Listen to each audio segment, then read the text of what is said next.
Ngemva kokuba abe ukuthula trust sebekhiphe amathambo kaJustice lekhosikazi lakhe uMangwenya, izakhamizi sezigqibela igodi lapho ababegqitshelwe khona ngesikhathi sombhuqazwe weGukurahundi ngo-1983.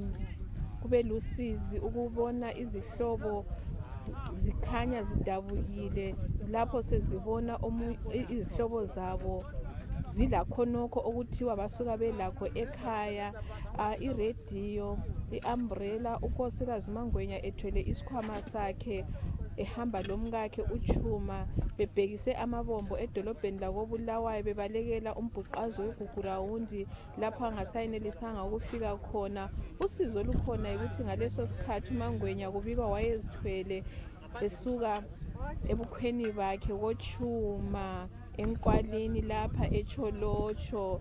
Ukuze bezobulawelwa lapha babegijimela ukuzogada isitimela ukuba babaleke baye edolobheni, kodwa ngalelo langa badibana lamasotsha kuyona le indawo adubula ubaba uChuma, kwathi umama bamquma umphimbo.